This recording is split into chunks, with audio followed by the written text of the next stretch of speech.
Right, we are live. Hey guys, how's it going? Welcome back to the Kiwi Lads channel. We are here for another match of the Six Nations, and the two games that we've seen so far have completely changed the outcome of the Six Nations competition. We have seen France now take the box seat rather than the Irish, and this game here for England, if they are able to win it comfortably, they can find themselves also jockeying for that Six Nations title. Looking at the way that the table sits, currently France are in first with that 106 points differential in their favour. Just a one loss that was to the English, who can find themselves on 15 points here if they get themselves a good win over the Italians. The Irish, they are in second with still a chance of winning the Six Nations, but they do need Scotland to give them a bit of a hand to do so. We'll have to wait and see, of course, how next week's games all shape up, but we will look through at the starting lineups. First of all, for the English, they are at home for this contest at Twickenham. It will be Alice Genge in the front row alongside Jamie George and Will Stewart, Maro Itoje and Ollie Chisholm in the locking duo. Here, Tom Curry, Ben Earl and Tom Willis in the loose forward trio, Alex Mitchell and Finn Smith as the 19 combo. So no Marcus Smith in the starting lineup, which was a bit of a surprise for quite a few people in this one. Dingwall and Lawrence in the midfield, Slateholm, Freeman and Elliot Daly gets that start at number 15. In terms of this Italian starting lineup, once again looking strong, coming off a big loss to the French, so they will of course want to try get back in the right direction. Fischetti, Nicotera and Riccioni as the number 3, Canoni and Rusa in the locking duo with Sebastian Negri at 6, Lamaro at 7 and Vincent as the number 8, Vani and Garbisi in the 19, Geno, Monticello and Juan Inesio Brex in the middle, and then Gallagher out on one wing, Montejuani out on the other, and Ange Capuzio at number 15. Now, I believe Montejuani was not playing in that last match up against the French, so it is great to see him back. And the Italians, their points differential, they've had a pretty tough run at times, mainly because of that last game up against the French, where they did lose 73 points to 24. They managed to get the victory over the Welsh the week prior, making it 22 points to 15 in their favour, and then the game up against Scotland, losing it at the start of the Six Nations, 31 points to 19 for the English. They had that close game up against the Irish, in which they did lose by the 5. They beat the French by 1, and they beat the Scottish by 1. So it's very hard to tell exactly how the English are going to be sitting at the end of this round. You would think that maybe a bigger win up against the Italians could be on the cards, but it's just impossible to really know with the way that it has been going at the moment. I'm just going to quickly check to make sure we have got the coverage. They're showing golf at the moment, which of course isn't too bad. Okay, no, sorry. There's the last putt to win a championship, and then they'll be going straight into the Six Nations by the sounds of it. But looking at the comments, we have got their high England by 30 points, says Patrick. So the load shedding has been cancelled for now. Means I can watch all of this game. Isn't it nice of this government, says Bruce. And we have good morning, Hamish and Kiwi Lads audience. Welcome in, Nate. Hope you are doing well. England handy 5-pointer. And everyone coming off a bad loss to France, says Jimbo. And there as well. Yeah, the French have been definitely I wouldn't even call them the dark horse of the competition. It's crazy to think that a side they have a points differential of over 100 weren't considered as favourites going into this comp. But Ireland, they were expected to do the Grand Slam, the three-peat, 3 years in a row. But France have thrown a massive curveball by beating them at the Aviva, and not just beating them, but beating them relatively comfortably. Something that, I thought it was going to be within 7 that game was split by, but the Irish hadn't scored late. It was going to be within 25 for that contest. As you can see here, these are the 2 results of the round. Scotland, they should have won that game by a lot more than 6. I can tell you that right now. They had a lead. They had built it up nicely, and then all they had to do was finish the job, which they did, but they also allowed Wales to get 2 points in that matchup as well. Where can I get the real game, says Kerwin. So depending on where you are in the world will depend on your watching options. So I'd recommend checking out the Six Nations website. That's pretty much your best bet of being able to find exactly what your option is depending on where you are in the world. For us here in New Zealand, it is on Sky Sport Now, or Sky Sport in general. In South Africa, I want to say it's on Super Sport, but I would definitely just check that to make sure.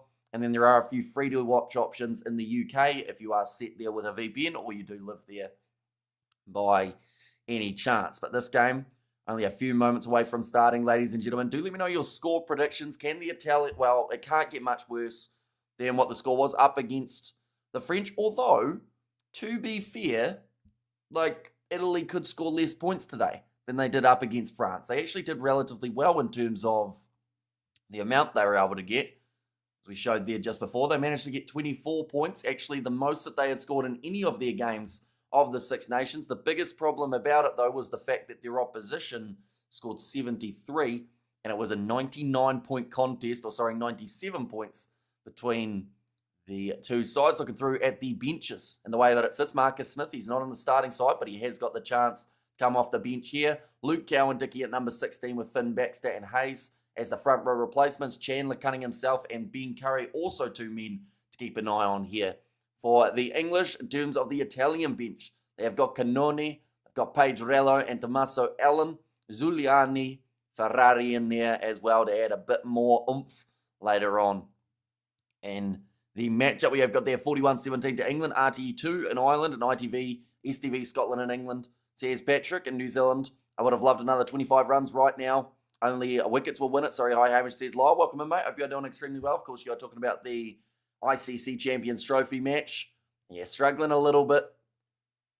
I feel like, 250 is about the stock standard on that pitch, but there were just too many dot balls in that middle patch. There was one stage where New Zealand went 81 balls without a boundary, which does certainly hurt you. I'm just looking here. The Sky coverage is just about to start up for this match, ladies and gents. We'll have to make sure that they haven't rearranged it to a different channel just because of the golf running a little bit long there, showing the man celebrating. So he will be very happy, I'm sure. But this game, I would say, we're only moments away from the coverage picking up. We'll go there, and we will go there as well.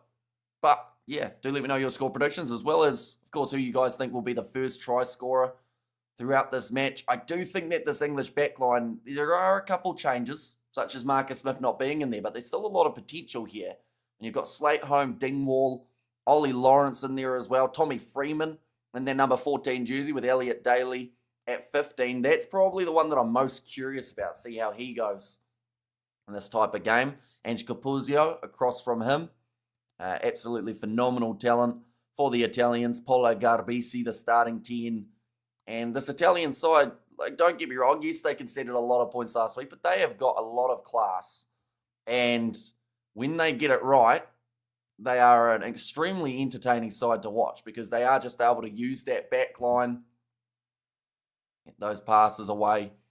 And golf, what a load of balls, says Bruce. Absolutely. Right. They're just saying about how they're finished with the golf. It took 2 extra holes. So I really hope that they are just about to start up the Six Nations coverage rather than us watching a trophy celebration for some bloke who will be lifting a trophy. I think it was Callum Hill. They've just said RTE playing, or player offering me translation of God Save Our King. That's handy, I guess. It's probably one of those ones that it's not the hardest one to learn lyrics-wise. But, yeah, hopefully we get to see the coverage very soon. Do let me know when they are just about to kick off, though. And I'll have to maybe watch the first minute or so on a different provider while we wait for them to finish with the Joburg Open. That was won by a Scottish man, I do see. Hi, everyone. Hope you're all well. I'm going with the so-called underdog here. It's just kick off now, says Patrick. So, yeah, hopefully we are going to get straight past this Johannesburg Open, as it is the channel that they have decided to put it on, unless, of course, they are going to slightly adjust it. But, yeah, it does look like it is the channel, so we do have to just wait patiently for them to end up finishing their golf presentation. What a lovely situation that is. And we have got there about kickoff, says Jimbo. But yeah, at the moment, we're getting to see who finished 30th in the Johannesburg Open here in New Zealand.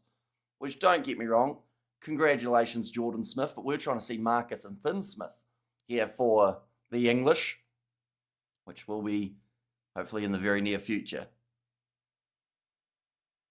He's very happy about his golf win. Congratulations to him. What is the score? The score's still 0-0.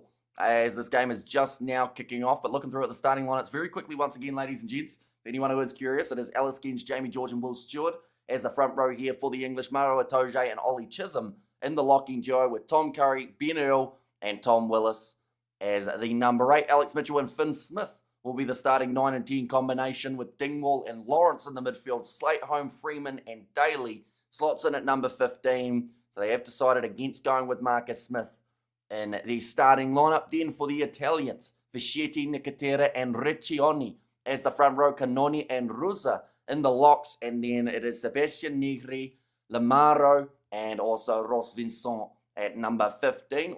At number 8, I should say. Steve Varney as the number 9 with Garbisi on his outside at 10. Manoncello, Juan Inesio Brix, Gallagher, Montejoani and also Ange Capuzio there as the number 15. So, those are the starting lineups. They're still showing a bloke getting doused in alcohol for winning his trophy. We're off, says Jimbo, and also there is no King, says Bruce. And Marina Chiolda, everyone going with Italy for this one. Oh, so you're picking an Italian upset. That's a big call, but it could happen. Right, they've actually said that they're extending the golf coverage for another 2 hours, so I'd like to think that they have now reshuffled it so that it's not going to be the case.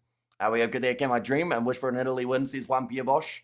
And also we have good there, what surprise money win at the Johannesburg Open. I'm not actually too sure, but I know that he was getting a lot of kisses from his missus, so it must have been a little bit, I would think.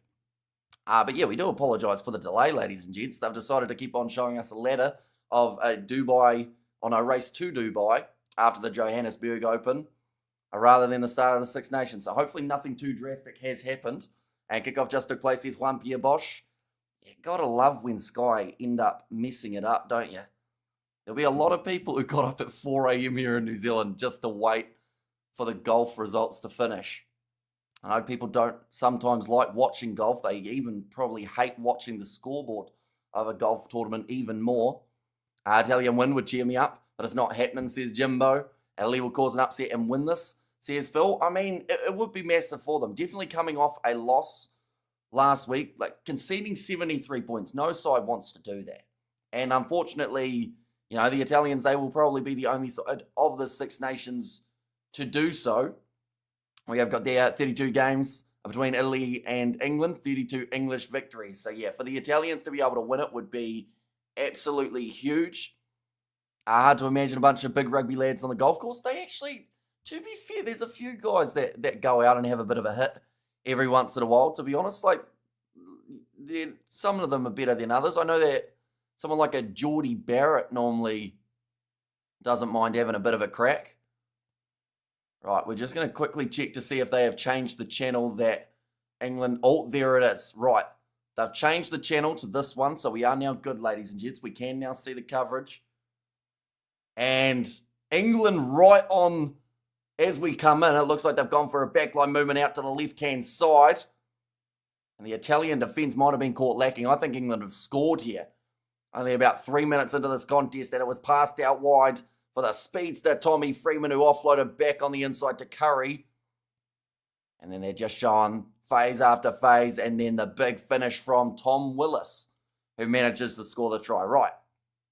So congratulations to the bloke who won the golf, but now we're into the right coverage, and Finn Smith has the chance to convert, and he has done just that. 7-0 for the English, but quite a storming start by the looks of it. I did read Jimbo's comment about that's a storming try. India winning the Champions Trophy, of course. The ICC made this tournament easy for them. ICC now stands for India Cricket Council, says Kwandele. Yeah, New Zealand need wickets and they need them soon. They've only got less than 100 runs to defend in the next 17 overs. I've got a little screen down in the bottom corner that I have been watching the game on as well. We're going to be doing a little bit of a multi-view situation, but kicked off now by the Italians. Nicely claimed by Ben Earl. Just inside of the English 22. I believe the winner won $190,000, which is 3.4-ish million rand. So you sure? Sounds like a decent amount of money. And how are you, Hamish? Says Jeffrey, doing very well. A little bit behind, I guess you could say, because of the fact that they didn't show it right from the get-go. But We're in now, 5 minutes into this contest, and it looks like a beautiful afternoon game at Twickenham. Have England kicked 40 times yet, says Bill? They have not, no. But the thing is, and even Rasmus said this, he said that game between France and England involved more kicks than we normally see, and it was one of the best games that we have seen out of the Six Nations in a long time. So I feel like the stigma around more kicking equals boring rugby has kind of disappeared now, which is great because, you know, you can have some pretty exciting games involving a large amount of kicking. What happened to the Hurricanes yesterday? They just got outplayed by Moana Pacifica. Probably the best way of describing it. They were too complacent with their selection. They decided to go with a bit of a B side out there on the field, have their main guys off the bench, and by the time the main guys came out, the damage was done, and they were already behind. Smart move by the Kiwis, says JD. But now it's going to be fed in. At the moment where I'm up to in the cricket, they need 94 runs off 97 balls. We'll be keeping you guys a little bit updated for anyone who wants to know about it in this one. But the first scrum of the match, it's 50 kg advantage in weight for the English, 931 kgs. Now Alex Mitchell waiting patiently for that one. They have also got themselves the penalty advantage going off to the left-hand side. Ollie Lawrence almost able to go through. It's not the start to the match that the Italians would have been after. I believe they actually scored first in terms of the tries up against the French, or did they get an early 3 or something that gave them a bit of a chance? That was a good steal in the breakdown, but they are going back for the original advantage. And Andrew Brace will jog back towards the halfway line. That's a pretty long advantage, to be fair. They made about 30 metres. That's why his wife was giving him so many kisses. Not a bad paycheck, says Lilia B. Right. Collapsing in the scrum. I'm actually 60 kilometres from Twickenham. It's actually warm, so these lads will be sweating. Kicking is a key element and a major strategy nowadays. So here's Robert. And not too shabby. Wifey loves him even more, says Sean. Now, it's going to be the kick here for the English down towards the touchline and thrown in by Jamie George on the 22-metre line. Maroa Toje claims the line out. Finn Smith going back across to the right-hand side. Waiting for this ball here. Alex Mitchell goes across. What's happened there? Ollie Lawrence has fallen down, and I think he's got some sort of leg injury. That is close to the try line here for the English, but that is a big concern in back play for the English. I think he's done either a calf or a hamstring or something, but he's gone down extremely hard by the looks of it. Hopefully he's going to be all right. That is going to be taken back by Italy. So it is now going to be a 5-metre scrum for the English, but they are going to be just checking on Ollie Lawrence. I'm sure as constant scrum resets are dreadful, however kicking is. This has been a big part of the game, says Akaris. Yeah, this doesn't look too good. Maybe even the knee, I would say. He's kind of looking off to the side to the medic. I want to see what it was that actually caused this. Did he try and accelerate? Oh, yeah, he tries to run and his leg just gives way underneath him. He is not a small individual, Ollie Lawrence. And, yeah, he just goes right down. I think that's his right knee has just pretty much gone straight down, and I don't think he's going to be continuing in this game. I've noticed something from with North and South Hemisphere teams. When Northern Hemisphere score, they celebrate that they've won the World Cup. As where Southern Hemisphere score, they stay humbled and focus if the job not done yet. Says Roger, I should say. Injury already not good. You're only 8 minutes in, and it looks like Marcus Smith, he is about to make his way onto the field. And it sounds like already we're going to actually see Marcus Smith make his way on at number 15. Maybe they go Daly out to the wing. Slate home maybe goes midfield. It's going to be a bit of a reshuffle. Or perhaps they just go Dean Wall on the outside and move Marcus Smith to 12. But massive shame for Ollie Lawrence. The way that he went down, this looks like it could be, honestly, 6 months. My head and throat are just recovering from yesterday. Should be okay for the Gold Cup Friday, says Fleshin. We have there who is a link to a stream. Depending on where you are in the world, there might actually be a free option to watch. Someone mentioned earlier on about a couple of the places you can watch the game. I'll just go back up and try and find it. Where are we? It was their ITV and STV are two options that you could look at if you are in a certain location. Honest opinion about Smith, I think defensively he is weak. Well, it's a tricky one, isn't it? Because if he was that defensively weak, I don't think they'd play him at fullback. So, like, yes, every once in a while he misses a tackle, but, like, yeah, I feel like it's still 15 suits him at the moment, I feel, in terms of the way he's able to join into that line and get a little bit more space to be able to run the ball. That's one thing at fly half that sometimes sides try and do, is just shut him down so he doesn't get that opportunity to really go. All right, Andrew Brace wants a quick reset. Still 7-0 in favour of the English, but they are only 5 metres out from the line with the scrum. As you haven't watched Kiwi players doing breakdancing after a score, says Fleshin. And so they're kind of used to not being happy until it's over, says Big Rig Joe. And hello all you rugby rockers tuning in to the Kiwi Lads, says Roof. Welcome in again. Right, Andrew Brace. He does get that one set now. Being told to use it, Alex Mitchell. I think only 2 or so metres out. Or in fact, now back to about 5 after getting pushed backwards. Is going to be a thrashing. So here's Ghetto. And no matter what for England, they need to get themselves 4 tries here and a win. And then that puts them on the 15 points, and that gives them a little bit of an opportunity to still win the Six Nations. They will be playing the Welsh next week, who are definitely not as impactful throughout some of that matchup against the Scottish. They still came back and almost somehow won it. But it seemed like Scotland really fell apart in the later stages of that one. And now going back across to the left-hand side here, a little bit of a drop ball from Finn Smith and picked up by Federico Ruzza. Now back into the pocket. Garvisi off his left boot should bring Cunningham himself in at 12. Yeeha, says Albert. And we have got there 15 overs left for India. Yeah, New Zealand actually have it above a run of ball now, which is a bit surprising. I didn't think they'd get into that kind of position. But I'm sure they will well and truly take it. I'm betting on the Welsh to do the business on the Poms. Says Bill. That's a bit of a loose line out, but picked up by Maru Atoje. Protecting that ball nicely. I think England legit think they can still win the tournament, says Big Rig Joe. Well, that's the thing. Like, England are in a position, right? Their only loss is to the Irish by less than 6. So, like, it's going to be very tough. And honestly, everyone, the Irish, the Scottish, well, of course the Scottish because they're playing them. But yeah, the Irish and the English are all relying on Scotland to get the job done for them.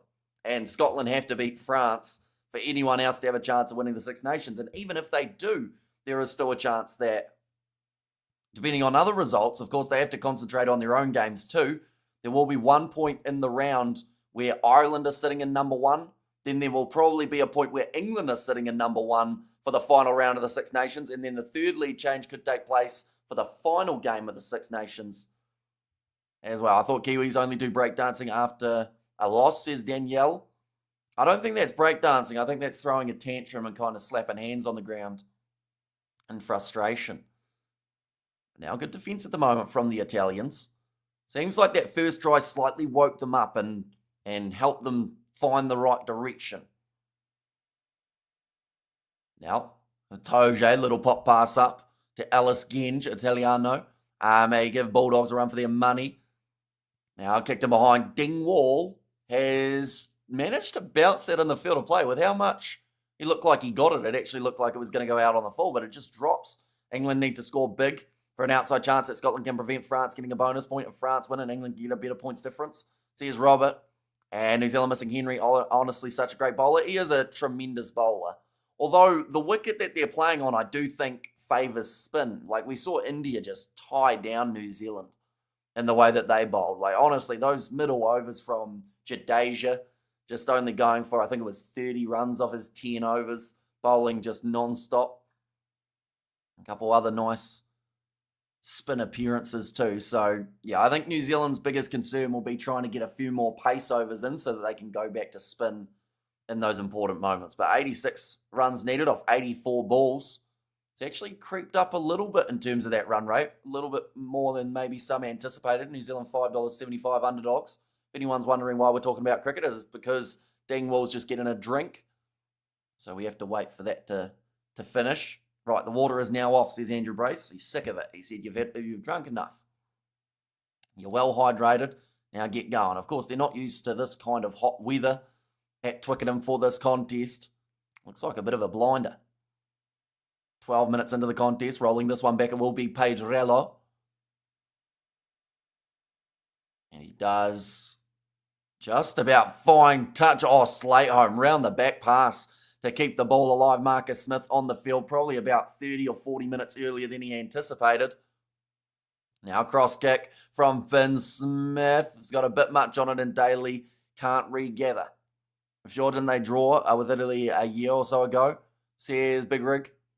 And hi, Danielle. Hello, Albert. Hello, Hamish. Oh, sorry. No, you didn't say hello to me. You said hello to Jimbo. Oh, what's the temp there? I'm not sure of the temp, but the sun's out. So that adds an extra, 5 degrees or so at least, doesn't it? But, of course, we can never overestimate how quickly or underestimate how quickly the weather can change. Are you going to work or back to sleep after this game, Hamish? Probably to work. Or I might get a couple hours in because this game will finish at about 6 a.m.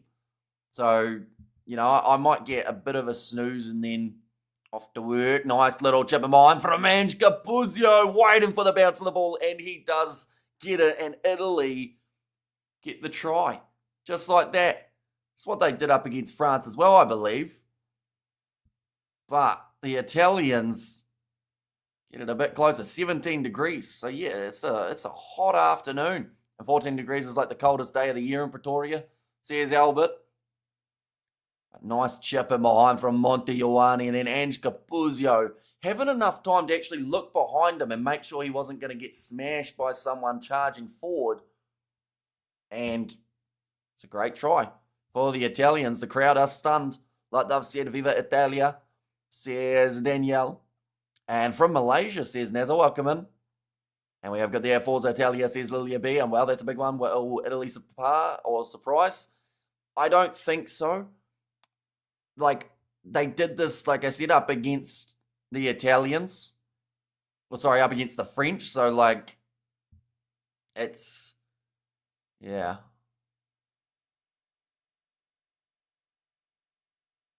Right. 7-7 though. I see New Zealand just dropped a crucial catch, ladies and gents. A sitter out in the deep to Jameson, which could have changed the game completely. Now, New Zealand have dropped 2 in this final. They had a pretty good percentage heading into it. Come on, Italy. Says Fleshin, 17 degrees Celsius is hot. The English are hilarious, says Bill. But it just depends on where you are in the world, doesn't it? Whatever you're acclimatized to. Like how some of you guys out of South Africa would say 30 degrees is not hot anymore just because you are used to it.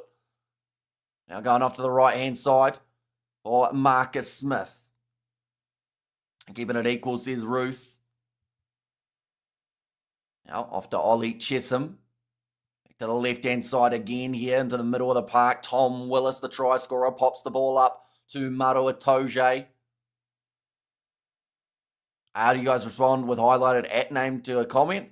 It's been asked quite a bit, and honestly, I'm not really that sure. Sometimes it works, sometimes it doesn't, depending on the device you're in or on. England need win against Italy because it's will to runner-up. And Iru, sponsorship revenue is keeping South Africans cheery, says Danielle. Now, kicking it towards the touchline for Finn Baxter. Oh, sorry, not Finn Baxter, Finn Smith. The smaller Finn out there on the field. We should do a Super Rugby XV tour of the Northern Hemisphere. Anyone who misses out on international selection. So here's Robert. I mean, they did try and do the winner of Super Rugby versus the winner of the URC, and it absolutely flopped because they did it at the same time as the Six Nations game was taking place, and they also hardly advertised it, so no one really cared. So if they're going to do it, they'd have to make sure they put it in a decent effort rather than just chucking it in as a throwaway game like they did when Munster played the Crusaders. England are just surprised it's not raining. See his big rig now. Nice little pop pass up from Alex Mitchell. Goes to Ben Earl. A chance again here. Jamie George.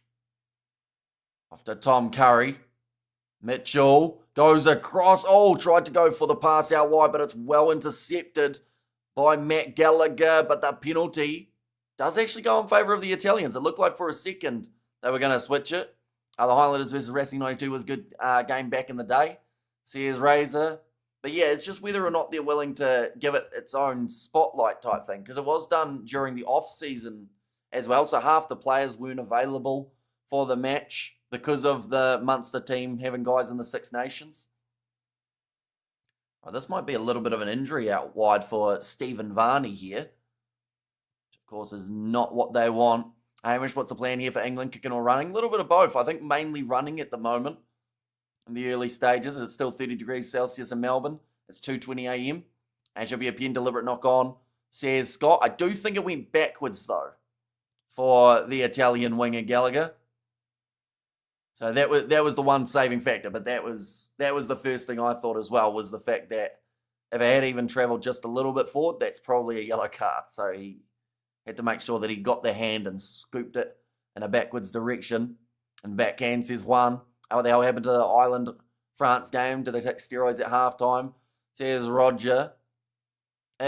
For which team? Like, overall, I feel like the scoreline, they had just meant that once these two sides, they had a feeling out process and then they just sped up in the second half and started scoring. Now, Italy in position at the moment, sitting about 25 metres out from their own line. And afternoon, Razor, I hope you're good there, says Ruth. Nicely taken by Tommy Freeman. Italy have already gone beyond my wildest dreams. I'm celebrating already, says RIP. And come on, Italy, says Juan Pierre Bosch. Varney going for the little kick behind after the Italians got themselves another turnover. Finn Smith, 5 metres out, and does kick that ball downfield, and it does go into touch. A very good kick from Finn Smith. Afternoon, Hamish and all, says Kernovik. Welcome in, mate. Hope you are doing extremely well. Hope you are excited for more of the Six Nations. 19 minutes in. At the moment, great bit of work there from Juan Inacio Brex to shut down Marcus Smith. England will step it up, says Manny M. Yeah, Queensland had some fresh wins, says Danielle. Now, Nicotera. Going to go away to the right-hand side here. Sitting around the halfway line. It's going to be one of those humdingers. Italy are here to win. England, watch out, says Roof. And it's just whether or not they can keep the tempo, isn't it, for the full match. Like, don't get me wrong, Italy have had some brilliant moments at times, but it's normally those moments where they struggle, whether they're fitness-wise or whether they're just in general, that can really hurt them. Cross kick taken by Garbisi. Mark is called by Tommy Freeman before he goes into touch, so they will go back for it again. Already a quarter of the way through this match. It's gone quite quick, only because we did end up missing the first 4 minutes of this game due to them showing a golf leaderboard here in New Zealand. Who was it? Callum someone won the golf tournament in Joburg, and fella with the last name Smith was in 30th, as we learnt, waiting for this game to kick in.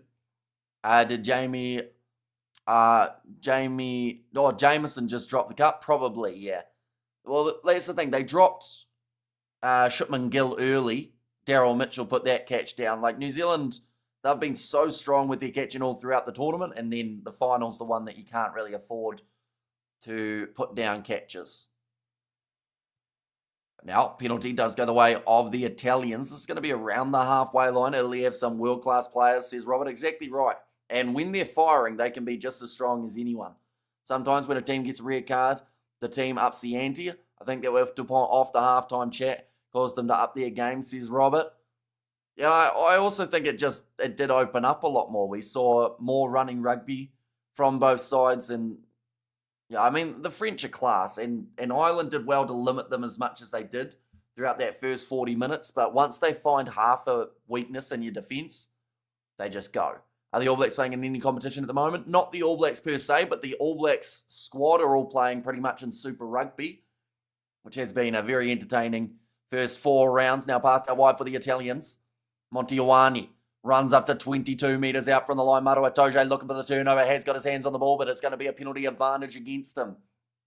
Now in behind here Italy going to be able to use their backline with one Inacio Brex goes in behind to Ange Capuzio. Got a penalty when they want it, and that could give them a lead. So they might just go for as much of an attacking play as they can. Some big shots coming in. Offloaded back. It goes to Will Stewart. Borthwick is a criminal. Says Kissy. In the last 15 minutes are going to hurt, says Ruth. Yeah, they will go back for the original penalty. Now Italy have a decision. Do they want to go for 3 and take the lead here, or do they want to go for the glory and go for the corner? Now, throughout this weekend, we have seen so many sides try for more than 3, and Garbisi's going to call for it. The French have got over the World Cup disappointment and are back at it. Says Fleshin, yeah, although now missing Antoine Dupont for the next 6 to 12 months after his injury in the game up against the Irish. Going to be a big hit. But then at the same time, like I mentioned, Maxime Luku is an absolutely world-class halfback, and a majority of sides around the world, top 10-wise, if he was from that nation, they would happily take him. He is brilliant for Bordeaux. And then you've got Legaric as well. Serin. Ooh, that kick's missed from Garbisi. Perhaps taking that a bit too casually there. It's not what they would have wanted. And Post says Justin there with a thumbs up. Yeah, just not what they would have been after in that scenario. You need to make sure that those go over. They would walk into any team, says Fleshin. Exactly right. So, yeah, I think they'll be in fine hands with Luku. Now going back across to the right-hand side. A bit of a step there from the big man, number 1, Fischetti. Now Negri. Off to the right-hand side and behind here, Garbisi, draw and pass here for the Italians. Once again, just getting that passing just a little bit wrong. It's been a bit too far and behind. So a lot of the times, players grabbing the ball from behind them, losing their momentum. And a good kick from Finn Smith. Gets it into touch around the halfway line yet again. And Serin is the better of the lot, but never gets a sniff at 9 for Le Bleu. Says Bill. And what's your score prediction, Hamish? Honestly, I have no idea about this game. I think that England will get the bonus point for 4 tries, but I do also think the Italians are going to try their absolute best to keep it competitive for as long as they can. I agree with you. When the French get their tails up, they are hard to stop. The opposite is also true. Get them down early. They don't always head drops. Says Robert. It's going to be slapped back onto the side for Capuzio, who once again has gone with a pass, no look, and it's gone into the hands of Ben Earl. In that case, might have been better off just letting that one go into touch. New Zealand just got a wicket, ladies and gentlemen, for anyone who is curious about that ICC Champions Trophy. And it was the big one of, I think it was Aya, who they managed to get. But now England, once again, have got themselves ball in hand. Big shot on Alice Genge. I think that was a fantastic catch by Rachin Ravindra. Anyone who doesn't know what cricket game's going on will be utterly confused at these random middle of the sentence comments, but that is going to be now the penalty going the way of England. Italy have quite a solid defence, says Ruth. Italy are looking quite cohesive until the final pass or kick, says Brian. Yeah, that's a perfect way of describing it. They have everyone set up in the right place, but just that final pass isn't quite working. They're either going too far in behind them, or honestly, that's the worst of it at the moment, is they're just having to reach back here to be able to get moving. India needs 69 off 68 balls. Yeah, they're at around that 6 and over mark, but Kel Rahul's just come in, and he can completely change the game. And honestly, he could get 30 runs off 20 balls and make New Zealand in a lot of trouble. It's going to be thrown in. Nicely taken by England, looking for the rolling maul. It is dragged down, but was it legal from Fischetti? Maru Itoje's tried to hurdle over the breakdown. Now, that is something Kini Naholo did in Super Rugby, and he was told no try penalty against you because you're not actually supposed to go over the middle of the breakdown. But it looks like he's been held up anyway, Itoje, so it will be the goal line dropout for the Italians. We have got the 11 overs and 2 balls, says JD. Any thoughts on the French trying to cite Burnham Porter for that incident with Dupont, says Fleshin? Honestly, it's one of those ones that, it's a very unfortunate injury, And you could probably look at the replay 10 times and see quite a few different things. Like, I think they were just frustrated, but at the same time, you know, that is 2 games up against Ireland that DuPont has been injured in. So, like, I guess they're saying there's a track record of it, but I think it's all being denied. So, it is what it is. And I out, says Lyle. And India just need to score a run of ball. See, the key word there is just. But we're talking about the final of a competition, and scoreboard pressure can be brutal. That's a great catch from Ratch and Ravindra, by the way. 26 minutes into this match, England at the moment did score first, but they haven't been able to score since that moment. The All Blacks have lost Wallace Satiti, that is true, because of the injury. Oh, okay, there's a TMO here, and I believe that is for whether or not it was dragged down. I mentioned about Danilo Fischetti, the way he was going down, maybe came in through the side. Oh, that's a 6 for India. That's not good. Right, the line-out formation. Fischetti has come straight in through the side. Oh no, referee said that's a tackle situation.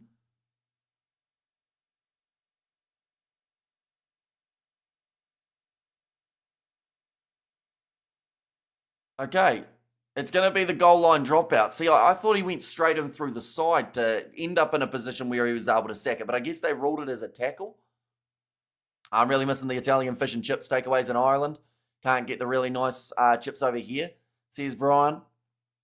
Just saw a purple flying cow. What's for breakfast later, brother? Says Booty V. I'm not 100% sure, to be honest. Probably toast, I would say, will be the go-to. Something quick and easy. Now, Alex Mitchell going off to the right-hand side. Kicked in behind from Elliot Daly. This one's close to the sideline, but it's going to stay in the field of play. Freeman picks it up, and the try for the English now. That's exactly what they needed. Able to fire back after getting a little bit of momentum in their favour. Penalties, says Ruth, and good tackle, says Ruth, and 14 England, says Patrick. So that is Tommy Freeman. They used the back line, and then the chip in behind from the veteran Elliot Daly. I miss me some good old better soggy cheap corner store fish and chips. There's Razor Robinson, cold pizza, no pineapple, says Danielle. And hello, Hamish Rugby fans. Italy are getting better with each passing year, says JT. Yeah, they've got a huge amount of potential. And I do hope that they can continue to grow. Like, yes, every once in a while they have a bit of a throwaway game. What's wrong with the ref? Clear penalty try, Italy, Italian in the side. That's what I thought. And in fact, you could have almost said it was either Fischetti or Nicotera who came straight in through the side of that line out. But yeah, I'm not sure what they were looking at instead of that. Best fish and chips, that's global debate. Says Danielle, but that is a great kick from England, who have managed to make the most of it anyway, scoring, making it 14 points to 7. Fish and chips, Ireland. Says Patrick. What type of fish do they use a majority of the time in Ireland? Patrick? Do let me know. Eraser, beer battered hake, and thick oily chips, says Ruth. We have got there, get yourself to Cardiff, mate, they're still there. And pick that up very well, says Brian.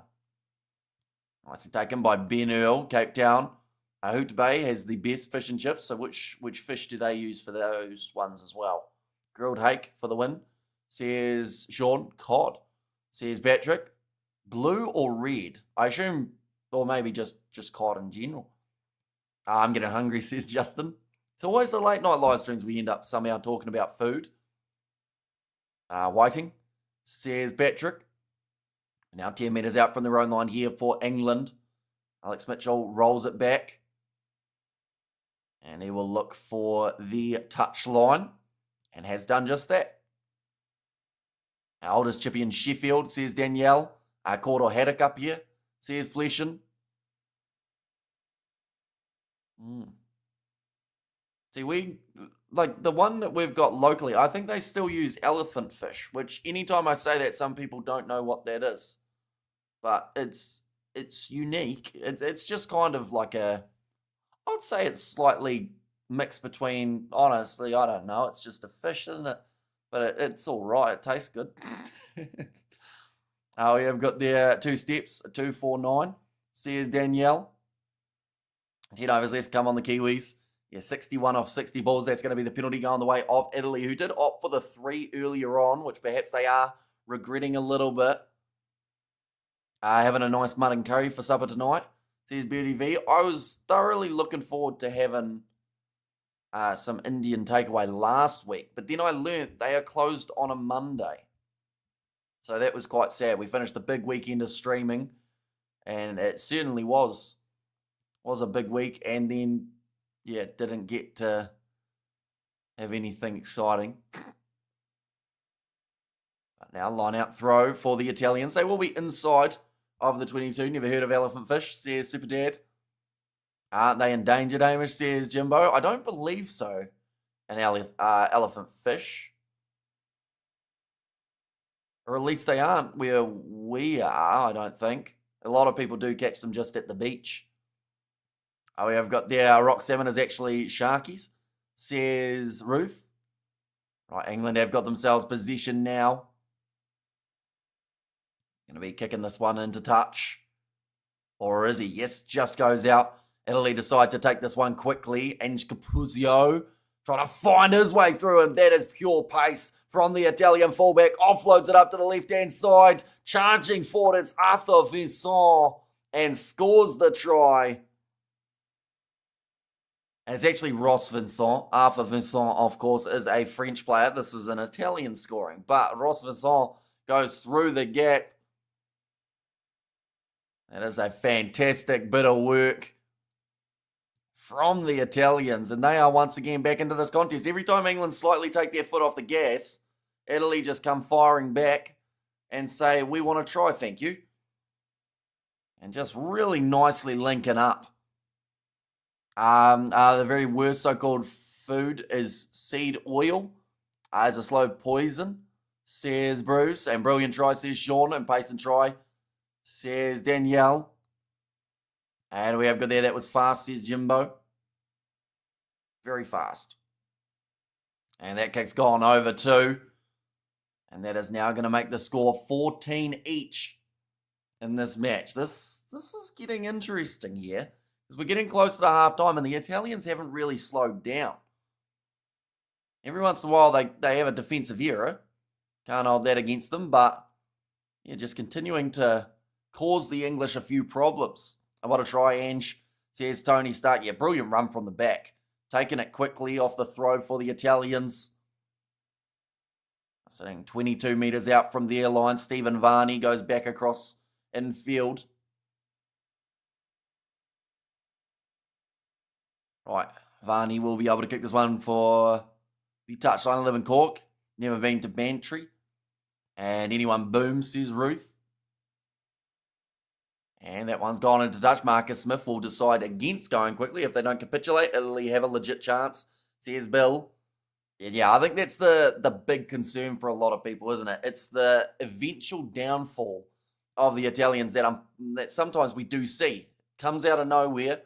And then they concede 3 tries in 5 minutes or 3 tries in 10 minutes, and that takes them out of the game. They haven't had that yet. And I hope that they don't throughout this match, as I do think that it's beneficial for England to have a game here that really pushes them. Italy is my favourite team. They have no pressure on them, says RIP. And that sometimes makes them play their best rugby. And maybe that is also why sometimes they do make those defensive errors, because they just want to go for the extravagance at times. But ball is on the side of the English again. Will Stewart, that was really strange from Tom Curry. He just ran straight at an Italian player and smashed into him, even though he wasn't a part of the breakdown. Probably could have been a penalty to Italy. Now Maro Itoje tackled low. Trying to get over the ball with the Italians, but unsuccessful in their venture. Elliot Daly goes across now into the middle of the field. Freeman finds the offload. Running back in is Ollie Chisholm. Italy in good forms this year, says Blues Nate. Things aren't going all England's way at the minute, and that is going to be the penalty now going the way of the English. And quick tap taken by Alex Mitchell. We have there try, says Patrick. I think you are ahead, so please do try and avoid the spoilers if you can. But now sitting only 3 metres out from the try line. England going off to the left. Passing out wide. And then Smith just goes one more to Slate home. We knew it was coming. because Patrick told us. But 6 minutes remaining in the first half, and England now take the lead back again. And now they're only one try away from the bonus point here. And while I've been at work, I'm on to see the game 14-14. Pleasant surprise, says Otto. Although now England, of course, sneak in another one. Nice finish from Slate home in the corner. Did you manage to get some sleep, Hamish? Not a huge amount. I think I managed like 2 hours in the end. I ended up staying up a lot later than I wanted to. New Zealand just got a wicket. Axar Patel has gone out. Big wicket for the Kiwis. And a big try for England here. 5 minutes left in the half, and they have got the lead. Perhaps they can even secure the bonus point before half-time. Taking it in turns. I spoke too soon, says Otto. And that's a very nice kick from the sideline. 21 points to 14 now. It's going to be a very interesting finish to the half, whether or not England can sneak through, or whether maybe Italy fire back with one of their own and taking it in turn, says Big Rig Joe. And Ola says, Lilia there. Yeah, I hope you are doing extremely well, Blues, Nate. But yeah, I only squeezed in a couple to answer your question, but we'll have to find some sleep at some point, as I hear it's quite good for you. But it's going to be kicked off now by the Italians. Alex Mitchell. This one's gone high. Nicely taken by Ange Capuzio. Gone high. And slapped back by Polo Garbisi. Goes into touch. If Italy keeps responding again with a try, it's going to be a classic game, maybe the game of Six Nations. Tell you what, it would have to do very well to do just that, wouldn't it? England already have that nomination with their game up against the French place kickers on form today, says Bruce.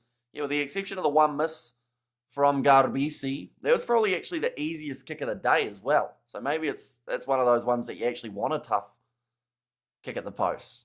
I think I'll keep getting wickets, run the ball as easy, says Lyle. Yeah, although scoreboard pressure is a thing, and they are starting to get down to their tail now. If they get one more, they're into the bowlers. But then they still have Jadeja. That's the big thing. That's going to be the penalty going the way of the Italians now. Only 15 metres out from England's line. I believe that they, I think they'll go for the 3, but I'd love to see them go for the 7.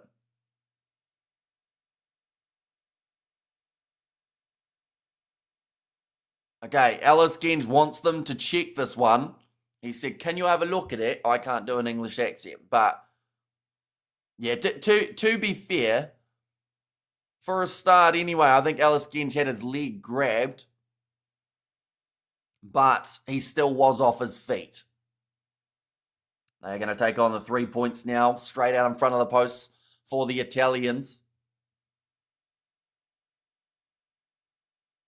Bit of pressure in the cricket happening, and go for the post. Just keep it in touch. If it's a penalty, says Brian, and that kick has gone over from Garbisi.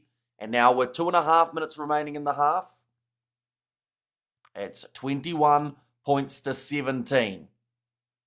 Just talking about the huge amount of points that we have seen being scored in recent times here. And here comes Ange Capuzio. Downfield by Paolo Garbisi. Great kick, and it's going to roll into touch about 38 metres from the English line. And yes, says Robert. New Zealand Magic Wizardry needs bowlers, says Ruth. And Sound take the point, says Kurno Vic. It just helps them stay within the English. Within that 7-point margin. That's a very small gap at line-out time. Now, Ben Earl.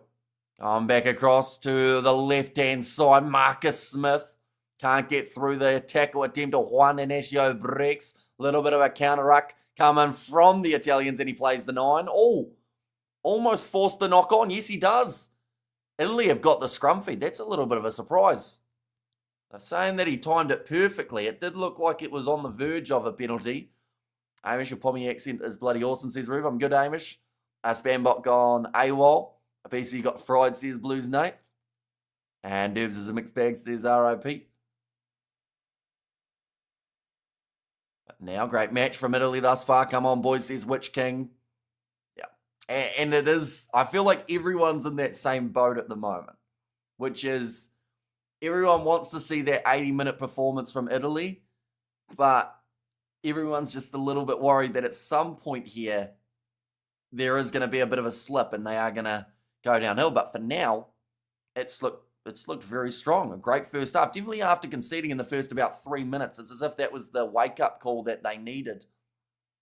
It's gone down in the scrum, so the penalty advantage is in favour of the Italians, who will be about 35 metres out from the line, and they'll go back for the penalty again.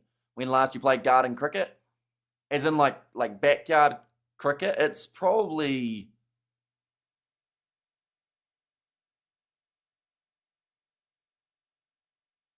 like a year and a bit, because I did end up, I think the last time I would have played it would have been with my younger cousins for Christmas, not this year, but the last like 16 months ago. I just lose by 20 or less, baby, says Justin. And England will probably win, says Carol. Looks like Italy are going to be kicking this one towards the touchline. And good point, Hamish. Italy have a tendency to drop off after 60 minutes. A close game. Who's going to have the best replacement, says Bruce. We will be looking through at the benches at halftime. But, I mean, England had to make that real early change. Ollie Lawrence going off, unfortunately, due to that injury. Now Nicotera, important line-out throw, sitting about 15 metres out from the line now for the Italians. Can they take maybe even the lead at halftime? Do Italy play cricket? I think they might have a team, but it's very small in terms of, like, population type thing. But now Italy, they've been held up well. England shut that one down. It collapses and it doesn't come out, which does now mean, I believe, is it halftime? Yes, it is. And the score, 21 points to 17, a close fixture between these two sides. Will Stewart just having a bit of a chat there with Andrew Brace. Italy is the happiest place in the world because of wine and pizza, says RIP. Italy playing with intent and ambition, says Robert. Yeah, they've looked really good throughout that first half. England as well. Like, of course, we're praising Italy a lot, but the English they've looked solid, with the exception of 2 defensive errors and a few penalties going against them. They do still look like they've got this game, I want to say, relatively under control, but it can always be a bit of a upset on the cards if they make a couple early mistakes. Was Pakistan banned from cricket after losing to the USA? Says Justin. I don't believe so. I think they were in the most recent ICC competition. Halftime, but Italy has given a good account of themselves, says Brian. Good job, Italy, says Cameron. I only recently found out that Thailand have a female sevens team, says Matthew, and I picked 41-17. So that's it for Italy, says Jimbo. It'll be interesting because I don't know how many 3-pointers England would take in that second half, with the exception of maybe very early on. I think they would be more aggressive and try and get a little bit more of a lead. They're just advertising pizza, which is very unfair because it's 4:50 a.m. here in New Zealand, and there is not a single pizza place that, to be honest, would be open. There's also no pizza place within about a 30-minute drive radius of myself. How's the Proteas?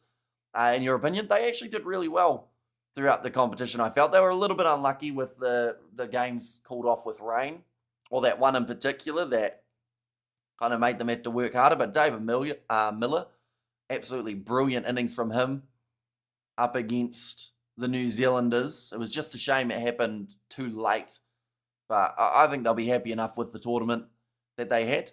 I mean, Italy did well to adjust. England looked like they were going to run away with it, says Mr. All-In. Yeah, some people felt like the Italians were gone from 5 minutes in after conceding, but wasn't the case. Protea, says Lyle. And mate, thought the boys would pull this history off in England, says JD. And imagine if Japan played cricket instead of baseball, says Albert. Well, that's the thing. Like, one day we might see other countries just decide they're going to pick up either cricket or pick up rugby. But yeah, it's always intriguing watching a new side. And I know that some people, for some reason, love to like badmouth the new teams. which I have no idea why. It's like during the World Cup and whatnot when, Namibia, sorry, losing games, or Romania by big margin, everyone's going, oh, they're not competitive. But when you consider the amount of money that they've got compared to the big nations and the amount of player pools, like, it is a lot lower. Currently, I believe the cricket will be finished by the time the second half is finished, because they are currently at 43.4 overs. Normally it takes about maybe 4 minutes and over. So we are going to get to see the end of that cricket match, ladies and gents, with 38 balls left. The Black Caps are trying to defend 42 runs as professional netball, even I think it is. Yeah, New Zealand, Australia, England, Trinidad and Tobago, they're kind of close to your 4. South Africa are in there as well.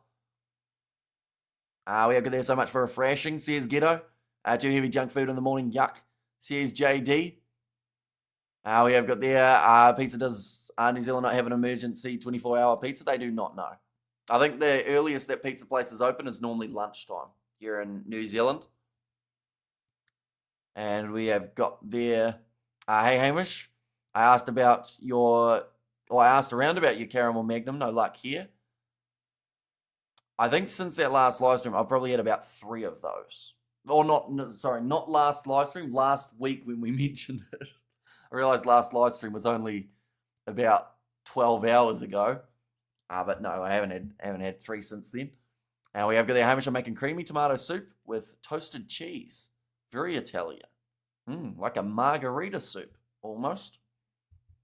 Or just tomato soup with cheese, as you've said. Go the Black Cat, says Anthony.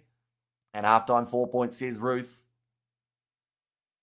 Yeah, it is going to go down to the wire by the looks of it for that matchup between the Indians and New Zealand. And I do think New Zealand are a little bit closer in the match than they did probably expect to be, but it only takes 1 big over, and India could almost have this one in the bag. Currently, in terms of the odds, New Zealand are $6.50 underdogs in that match up against India. And 6 overs left, come on the Kiwis, says JD. And looking through at the benches for this match while we are at it, ladies and gents, it is Luke Cowan Dickey in the front row replacements alongside Finn Baxter and Hayes. Hill and Cutting himself alongside Curry in the loose forward replacements. And then Jack Van Porflia, he is now the only back replacement they have left, as Marcus Smith had to make his way onto the field early for the injury of Ollie Lawrence. For the Italians, they've got the 6-2 split, Paige Rello and Tommaso Allen, their 2 backs. But yeah, it's going to be an intriguing one. And I just hope that Italy have an 80-minute performance in them, just because, I feel like England as well, they will want to be pushed. This is the way that the table sits. No matter what, England need a bonus point win just to have some sort of chance of securing the Six Nations. It would put them up to 2nd, and then Ireland, who were 3 from 3 heading into this round, would be 3rd in the overall standings, which is, I know, a huge amount lower than people would have expected. Boundary there for Kale Rahul. That's going to hurt the Kiwis a little bit. Looking through at what is to come in these Six Nations, ladies and gents. Of course, these are the 2 games that we've just seen this round. We have still got 1 more round, and that is taking place next week. We are going to be covering all 3 of them on the channel. They are back to back to back as well. So it's going to be a bit of an all-night haul. But for the matches, it's going to be Italy versus Ireland. That one taking place in Italy. Then Wales versus England. Then France versus Scotland as well.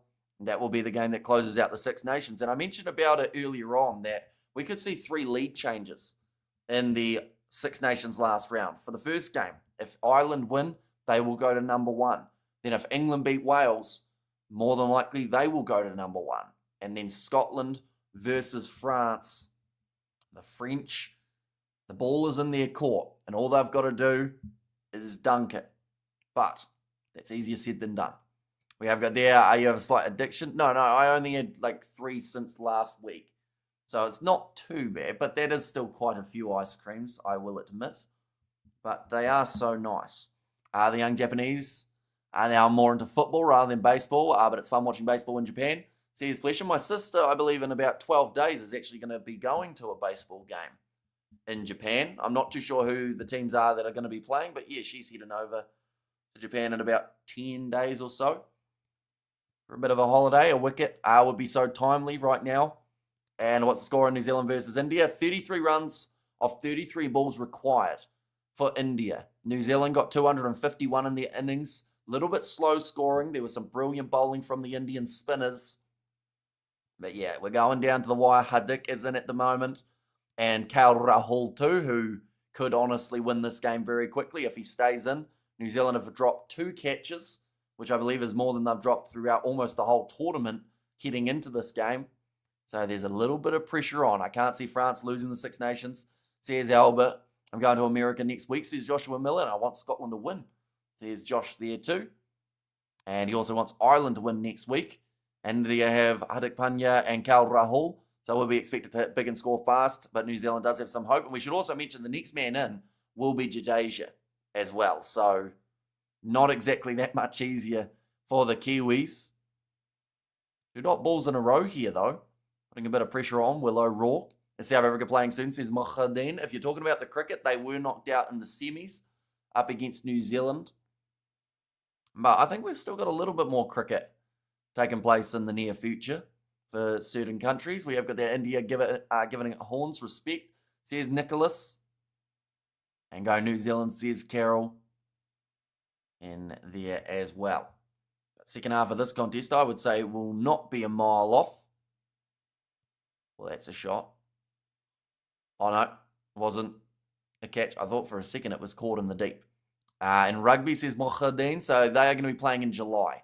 So still a long time. Although the URC is going to be back in 2 weeks' time. And we will be covering those games on the channel. The likes of Leinster going to be in action up against a South African side. I think Zebre are going to be playing one of the teams too. So yeah, will certainly be one to keep an eye out for in the near future. And I'll make Paul Rifle, says JD, and go New Zealand, says Carol. Yeah, we're into the last 5 overs of that test, or sorry, not that test, that cricket match now. New Zealand have 32 runs to defend with 30 balls remaining. Just joined in, how's Italy doing? This is a great score margin. Yeah, they've looked really strong throughout the first half, the Italians. They've been a lot more composed under pressure than a lot of people did anticipate.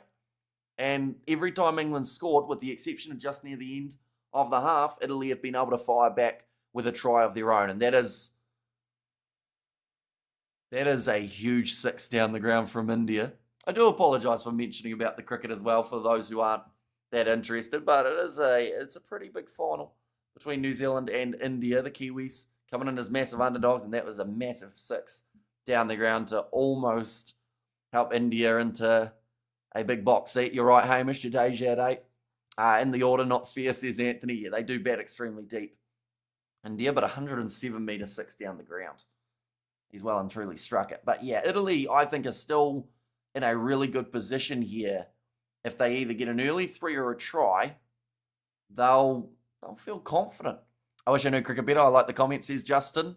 And yeah, it's been a long time since we've done a cricket live stream, just because any time we try to, we normally get a copyright strike. So, you know, I miss doing just those matches where we can sit down for, honestly, sometimes for a test match, we'd sit for 6 hours and just chat away to you guys, not just about the cricket, but just in general. It was almost more of a casual type of stream, and you know, it was cool. I thought I was lost for a second when you mentioned a massive 6, says Sean Lees. Yeah, I guess the only way to get a massive 6 in rugby would be 2 quick-fire penalties, wouldn't it? Which Italy, if they did get in the second half, they'd be in the lead. Okay, the Kiwis from South Africa, says Craig. South African teams have easier games left in the URC, says Albert. I don't mind the cricket commentary at all. I have the score pinned to my screen, says Lilia B, and England to score quickly and press on. That is the other side of things that could happen. If England find their rhythm early, like they did in the first half, where they scored that first initial try in quick fashion, you know, I think we might see them run away with it. But the big thing is just going to be they have to keep close. I hope New Zealand wins. Go the Kiwis, says Carol. England to score quickly and press on. And Hamish, you're good at cricket. I wouldn't say I'm good at it, but I wouldn't say I'm awful at it either. The thing that I'm awful at is running. Bloody hate running. The body doesn't work. Like, my legs just stop. and every time I try and run, I pull a muscle. So I'm not built for fast movements. I'm more built for a slow, leisurely walk. But yeah, cricket season pretty much over. We only got one more game left. I wish we had a guy like Bond anyway. Bond again. Says Damo. Yeah, that's the thing. Like Matt Henry. Originally, I didn't think. Oh, that one. It's gone straight through the hands of Latham. But yeah, I didn't think that Matt Henry would have.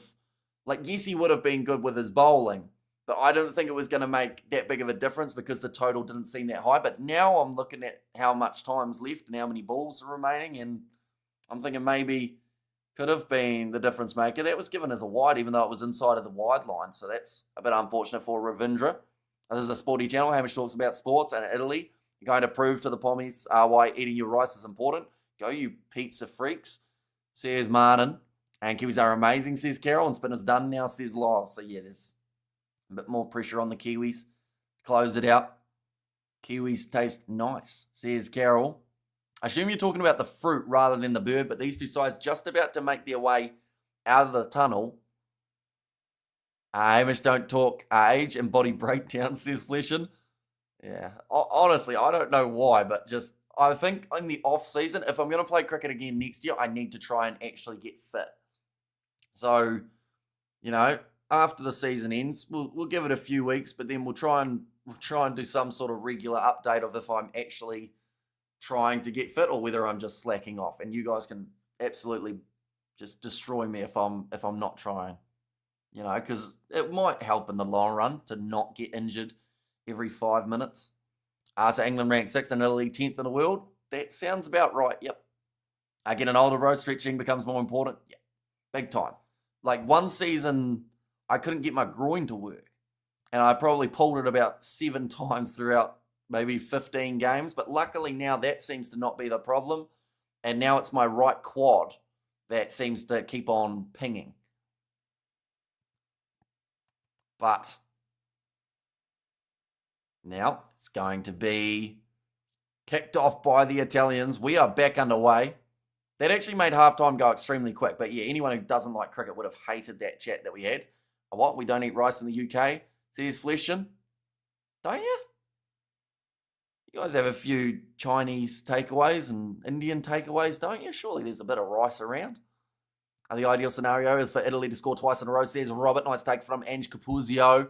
Around the halfway line. Slate home. Strips him. And they do say it was already a tackle. So you're giving us consent to destroy you, just for clarification. What do you mean by that?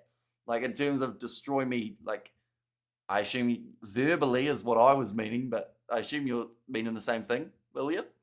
Italy to score quickly, says Ruth. Yeah, if Italy get on the board first, they'll be sitting all right here. But the big thing also will be they'll need another try after that. We eat chips with our Chinese, says Jimbo. And the bad guys at cricket, everybody, says Lyle. Now Nicotera, chance for him to throw this ball in on the 22. Nicely claimed by the Italians. Now off to the left-hand side, Lamaro. Almost getting out through, my body goes, and my brain still stands still. Yeah, we eat loads, says Fleshin, and nice pass out wide. 5 metres from the try line. Matt Gallagher under a lot of pressure in the breakdown. Back across Stephen Varney and behind to Garbisi. Riccioni. Plays for Saracens in the Premiership. Nicotera. Oh, Tom Willis has to make that tackle. He is the man who started it all. Now 10 metres out from the try line. Garbisi goes off to Manoncello. Nicotera. In fact, this time it was Negri. Now Varney goes across to Garbisi. Now it's in the hands of Nicotera. And the penalty goes the way of England players leaving feet. We eat Chinese with our rice in the UK, says Kernovec. And plenty of rice in England, says Manium. And there as well. And Capuzio is a great player, says Roof. Yeah, I mean, Italy have a ton of talent in terms of some of the young guys coming up through the rankings. India now only need 15 runs off 20 balls, ladies and gents. So I would say that this game has almost just slipped away from the Black Caps. Speaking of caps, kneecap, I think it was, for Ollie Lawrence. It didn't look like it was too flash when he got injured in the first half. Oh, yeah, now the runs are flowing for India. Nice tackle made on Alice Genge. Now Alex Mitchell goes across to Willis. To the right, Jamie George. Short ball. Finn Smith sold the dummy twice and never quite threw the pass. Now again, Mitchell. Running sideways. Pops it up to the left. Big run from Will Stewart. Makes about 15 metres.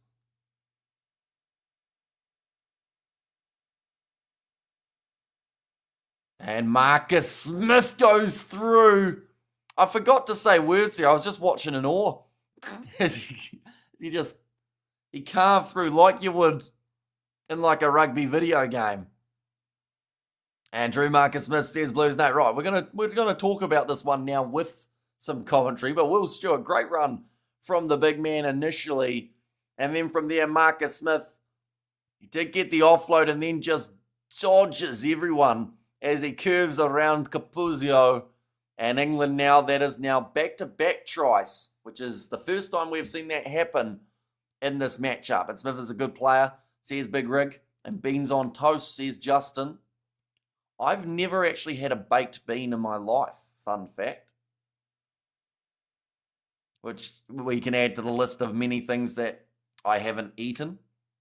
And never had baked beans. Now that one has gone over. And that'll make the score 28 points to 17. And that is a substantial try, as that is now the bonus point as well for the English. So all they have to do now is win this game and they will receive 5 baked beans on hot chips, coleslaw, and extra mayonnaise.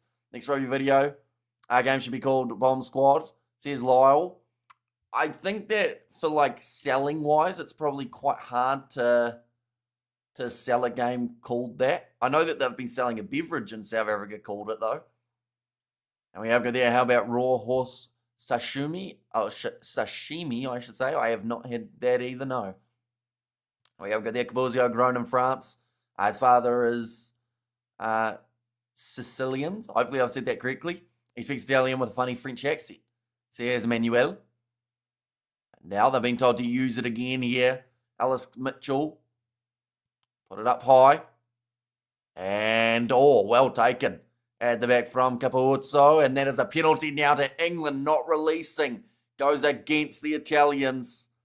And this is where it just goes from bad to worse for Italy. Is this the little moment like we talked about where they take their foot off the gas and that's where the opposition really do capitalise?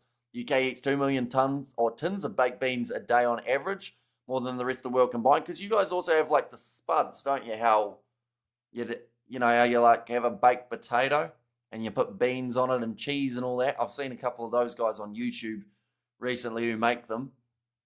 They look interesting.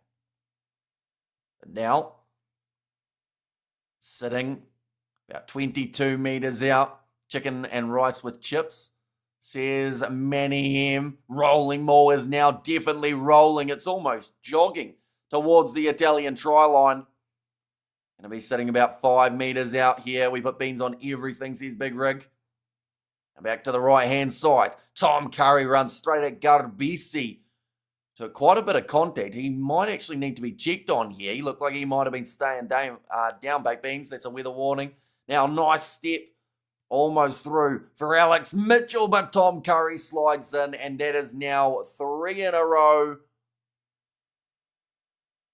Oh, New Zealand just got another wicket as well, ladies and gentlemen. Hadik has gone out. Just to add a little bit more tension to the mix. We have good there. The UK also created Marmite, so that's a big red flag. Says Lyle. Have you tried a bunny chow yet, Hamish? I have not tried a bunny chow, no. Jameson only just caught that. Curry in the mix, says Danielle. And that kick has gone over here. I'm making the score 35 to 17. And Americans put cheese on top of cheese, says Robert. And Italy, don't let it slide away, says Ruth. 33 minutes left too. Like, that's a long time if the Italian floodgates are now opening, as has been said. Looks like now Ferrari will make his way on. Baked beans with jacket potatoes, says Manny M. Looks like Curry might have a bit of an injury to his leg. No, he's going to be all right. Going to continue. The UK invented the modern world. And we have got there, England does a lot of things well, but has never been famous for its cuisine, says Big Rig Joe. And Sure Exposed says Blues Nate. Now kicking this one high, Alex Mitchell. Nicely taken by Kapahuzo at the back. Goes on the inside.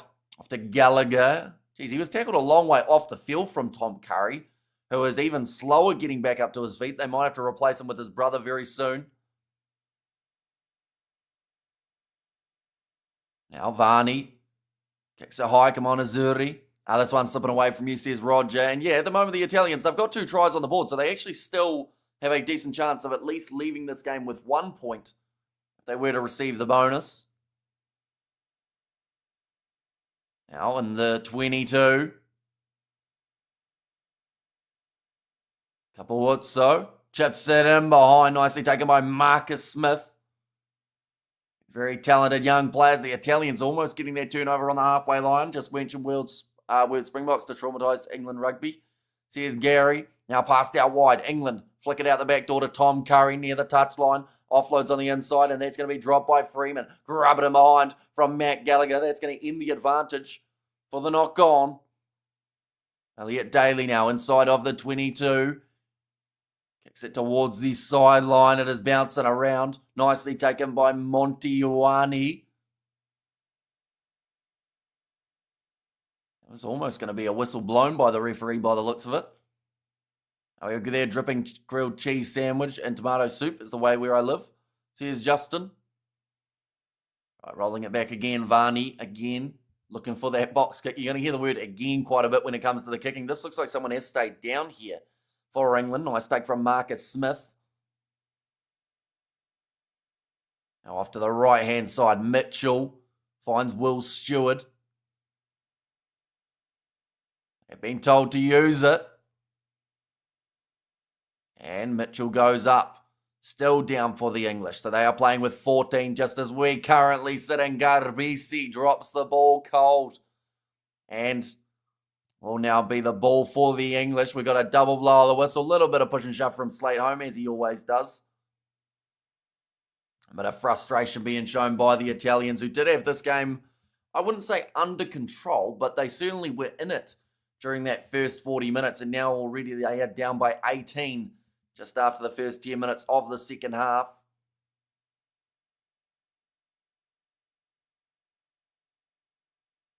Right, referee just trying to keep control of this contest. It's been good so far. There hasn't been too much off the ball stuff. 35 on the board for the Roses, says Danielle. And this looks like Ben Earl's going to make his way from the field. It didn't look too good. So him and also Ollie Lawrence both could be out for next week by the looks of it. At least Darren Farrell was gone. Great player, but horrible attitude. Don't miss him. Says Big Rig.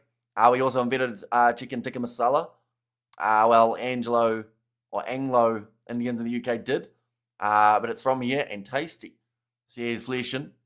And the Italians once again pooping the bed. Says Sean Lees. Yeah, for them to have any chance, they need to be the next team to score. And then they have to be the next team to score after that too. So we're in the rhythm of try for try. Looks like Curry's just getting a little bit of a rub down too. As long as the Springboks play in World Cup, England will never see a World Cup, says Gary, other than in 2003 when they won it, of course. I assume you're talking the modern day Springboks rather than the team of old. But now it's going to be the scrum for the English. You know, he has gone off for Chandler Cunningham South. They do also still have that replacement of Curry for Curry that they could use. For now, it looks like they are going to just continue. Oh, Tim catching my German Shepherd with the wife's Yorkie in her mouth. Very unpopular for a long time, says Nicholas. Now Mitchell puts the ball in. Going off to this right-hand side here. Alex Mitchell passes in, but oh, that was another knee. Luckily, he's going to be all right, though. I think Finn Smith could have been the third player with a knee injury had it not been for a little bit of luck. And Farrell was just too competitive. I watched an interview of the guy Good guy, says David. And dropping balls is not an option in Italy. Yeah, if they want to have any chance of winning this game, they have to hang on to possession, rush defence on Elliot Daly. Manages to get rid of him.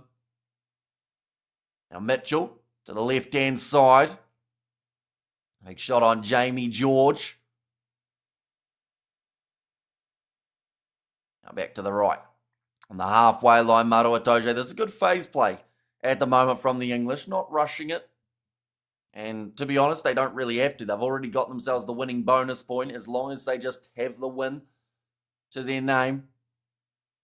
Kicked high, Ange Capuzio at the back. It's done very nicely. And it's come off the foot. Knock on from Montijuani though. I think it's going to be a play on here. England managing to slap their ball back in their favour. Here comes Maro Itoje with the big run. Gets the offload away to, it is Curry. Now quick hands, beautifully done by England. Jamie George, another offload. And Sladeholm scores in the corner. That's not going to make him happy. Although he is helped up by his teammate in the end. But that is another try for England. And that was just really well done the way that they kept that ball alive. Now makes the score 40 points to 17. And the capitulation has happened. Ladies and gents, we thought that it would be coming. We hoped that it wasn't going to. But it did. And now the English have run away with this contest. And that looks like India may have just got themselves the win. No, not quite. Oh, Calderhall almost got hit with the ball. Well, that happened fast, says Justin. Yeah, and they just kept on passing. Kept firing it out. Keeping the ball alive. And then eventually the offload went to Ollie Slateholm. He was able to get himself the try. Oh, okay, there was a question of whether or not it was knocked forward in the breakdown, but they said it was backwards. India within 4. Yep, only needing 2 runs off 7 balls now for India. Jadeja and Rahul should be there at the end. And, yep, that's 4. And that kick has gone over to making the score now 42 points to 17. Maro Itoje starting off the offloading. Then it was Curry who flicked it away. He was holding the ball with one hand, gave it off to Mitchell, who offloaded to Jamie George, who then offloaded, and then Slateholm finished it off. Bielbari is so good, I rate him highly. So good to watch, says Lyle. And called it, but still 30 minutes left, says Jimbo. Yeah, a lot of people were picking for an Italian demise after the 60th minute mark, but Jamie George, 100 caps for that man. And 2 more runs, says Lilia B. And show some pride, Italy. Let's go, says Justin. And Itoje, Smith, Lawrence, Slade, George are all competitive too, says Big Rig. Oh, it's going to be a knock-on, though, from England off the restart. I think it's Tom Curry, who has now stayed down again. I think his knee's quite injured. But the thing is, they decided to leave him on there and instead take off Tom Willis, which seems like an interesting choice. And India winning. Says Roof, yep, they have secured the competition. It's probably, I feel like this is the right statement, isn't it? That the first time ever that a cricket competition has been won and they haven't played a single game inside of the host nation. So it's a rare occasion and probably something we might not see again for quite some time. And pity was over New Zealand take it, says Francois. But yeah, they just had too many patches in the middle where they weren't scoring enough runs. I think that those overs in the middle from Jadeja were crucial. It's going to be a quick tap taken by the Italians now, though. Stephen Varney goes back across. That is well defended by England, who look for a bit of a counter ruck. Varney again will go off to the right. It's a celebration in India tonight. Such a cricket passionate nation, says Lilia B. Now off to the right. New Zealand, well done. Get into the final. India, congrats, says Ruth. It's great neutral ground, says Lilia B. That was a massive hit. Although it would have been neutral in the host nation too. But it's going to be, that was accidental offside, I think, from the Italians. Yes, it was. That's true, Lilia, says Francois. Yeah, Zuri at the moment just giving the ball away a little bit easy. And anytime they give it back, it's just a real struggle. Go on, the red roses promising, says Eric. Yeah, they are increasing that points differential. Now, of course, they can't get to that same differential as the French. Well, at least they shouldn't be able to. And this one, you picked 41-17, right? Says Big Rig Joe. You might not be a mile off in the old prediction department. Although there's still 25 minutes. The crowd at Twickenham sounding loud and proud at the moment. Tom Curry still struggling. India fiddled last T20 also. I was guaranteeing Guyana Venue C. And that pitch was tailor-made to Team India. Sorry, Black Caps, another final, says Lyle. What's with these kneecap injuries altogether? Weird. Yeah, everything seems to be a kneecap at the moment. Out there on the park.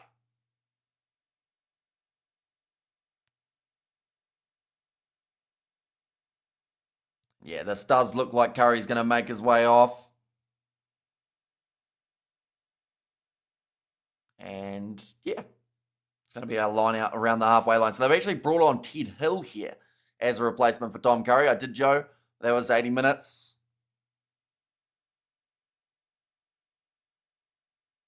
We'll go like this.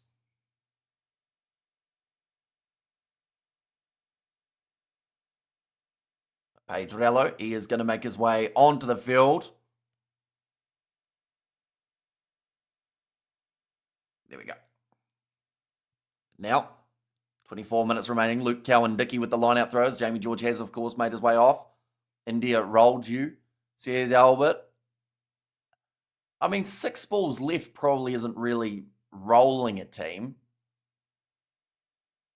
You know, it's a bit of a difference. But now, it's going to be a nice low tackle made. Now, Mitchell kicks it in behind here. There's quite a separation between these two sides. 25 points at the moment. Italy looking for a 50-22, but back there to cover was Finn Smith. Will England reach 50? I'd say yes. I think so. I think there is enough time that they will be able to get the job done. Danielle, enjoy your pizza, darling, says Roof. Now going off to the right. It's going to be kicked in behind from the other Curry, being Ben. Has put a big shot on Capuzzo. Pedrello going off to Fischetti. Eldrick Lowe at 25 had a year-long recovery from a knee/leg injury, says Danielle. Normally it's shoulders, ribs, necks, or heads. There's going to be a drop ball, England. I think there was almost a... Was that a... I don't know what that was from one of the English players. He kind of flicked it around like he was actually doing a football skill move. What's the body language like for the Italians? Still looking positive? I think they're looking a little bit fatigued at the moment. The second half has come out at a frantic pace for England. And yeah, it's just going to be a really challenging one for Italy to find any sort of momentum here without conceding another try beforehand. Will Miss Wallace at Eden Park against the box? The box. Here's Albert. Probably. Now going off to the right-hand side. Big run forward from Chandler, Cunningham South. Looked like he kind of winced as he went into the contact. Crying out, all right, now he lost his rapid. I'm about to kneecap my way to the pub to watch the footy. It's been a good commentary. Cheers, mate, says Flesh. Thank you very much, mate. Greatly appreciated you being here. And if you are still here, although you might have already left, did you end up watching the UFC? I haven't seen any of the results of it, but was it a good card if you did get a chance to have a look? It's going to be kicked downfield, nicely taken by Elliot Daly. Gone off to the right, Finn Smith. He's got passing options. Oh, goes with the flat ball to Dingwall, who actually got tackled by the same man who was tackling Smith. Counter ruck from the Italians. They don't get the ball. India should play New Zealand in rugby, says Manny M. I think that Tom Curry is a grand flanker. Great skills, great engine, fearless. To the degree of Lewis Moody, says Kuno Rick. Now, ball's loose. That's a penalty, though, to the Italians. And that is going to be for the high tackle.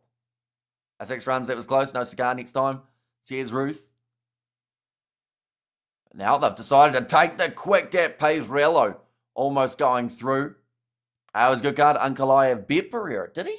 Jeez, that's a big upset, isn't it? Like, yes, Ankalaev, don't get me wrong, is a great fighter, but I think a lot of people were picking Pereira to still be able to beat him. Because was that for the belt?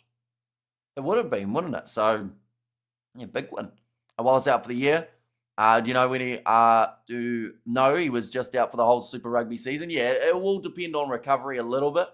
Robbery, says Joshua. Oh, was it a decision that ended up with Ankalaev winning? Maybe. There we have got there the fleshing with a leg emoji from Danielle.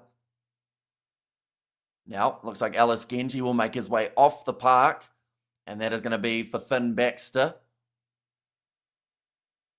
Time is off at the moment, but about to be a line-out throw for the Italians just inside of the English 22. We're into the last quarter of this contest. Yes, it was for 205 belt. Ankalaev won by unanimous decision. So was it a robbery like Joshua said, or was it a fair enough win? And England are slaughtering Italy, says Manny M. Yeah, it's certainly looking a lot better for them in the second half than it did in the first, and that's going to be a line-out steal now for Ollie Chisholm in the English. Never watching cricket again, boring sport. Rather see Black Caps in the final, or really see them in the final. So here's Rapid. That one's going to be kicked in behind. I see taken by Ange Capuzzo. And Italy need Bud Spencer. I did, and the Pereira fight was odd. You need to watch it, says Fleshin. Odd. Okay. Odd in what way?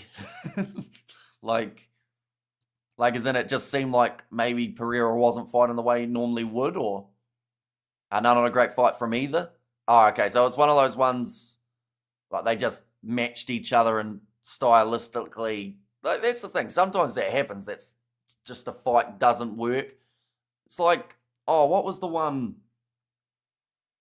Sean Strickland versus Paulo Costa, I think, was the last fight that everyone was like, this one's going to be incredible.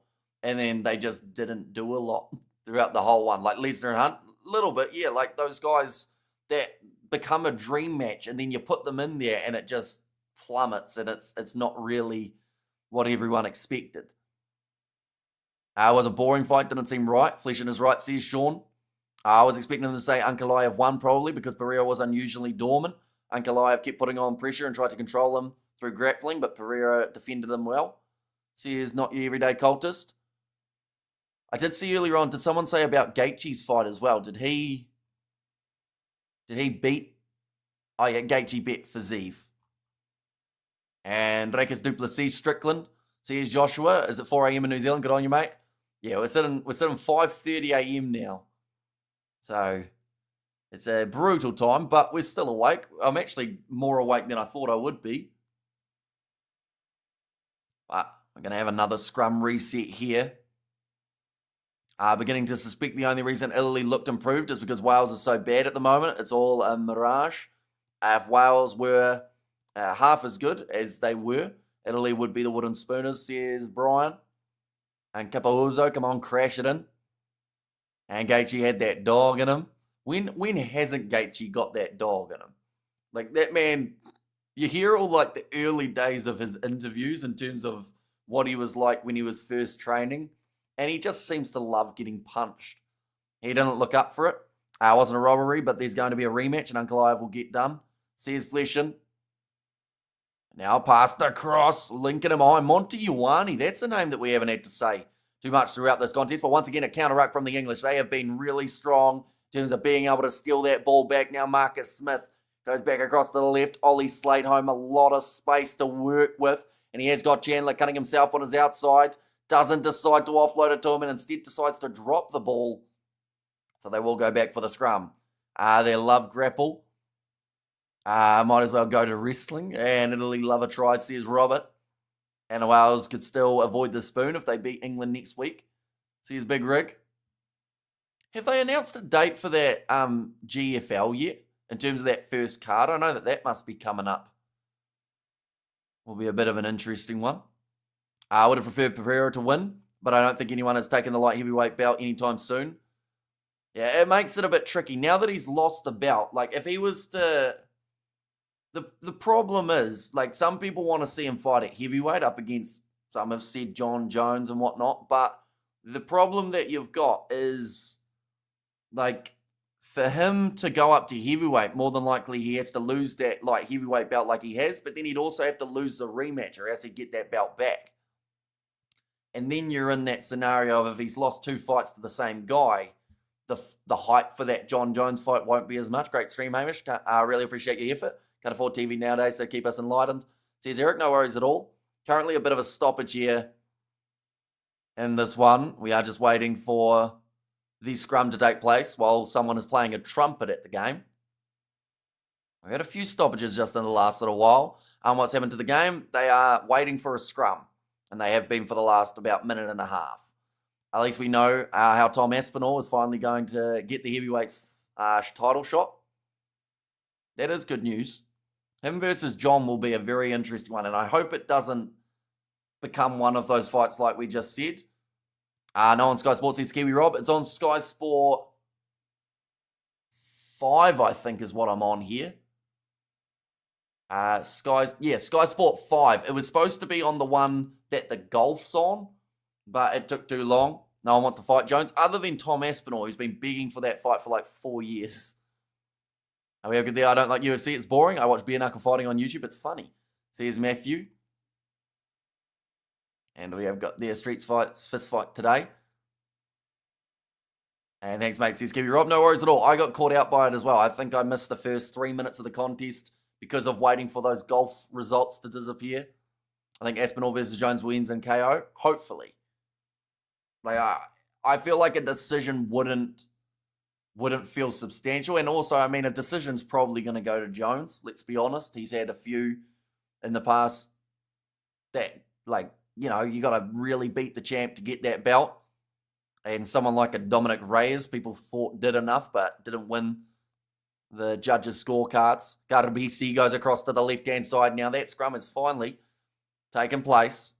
It's advertised on Sky Sport 2 for my box. Yeah, it was for me as well, but then because of the golf running long, it meant that it got taken away and put on Sky Sport 5.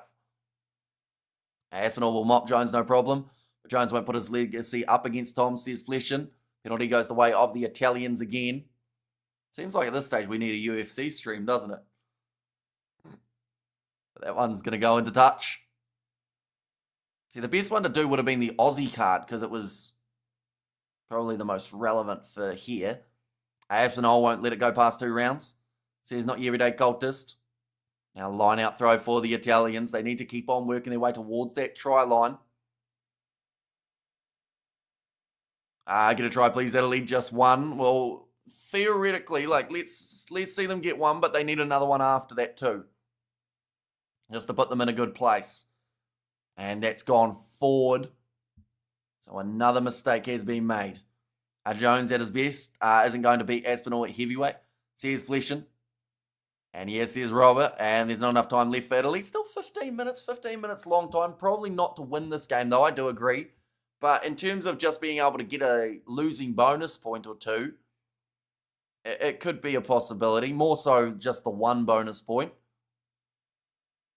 And the England chants or the singing in the stands is just now taking place. Got a hold and control, says Andrew Brace, as he feels that the sides weren't doing that too well at scrum time. Which has used up a bit of the time, which is why now the time has been turned off. As Tom Smith on in the back row. Tom Smith.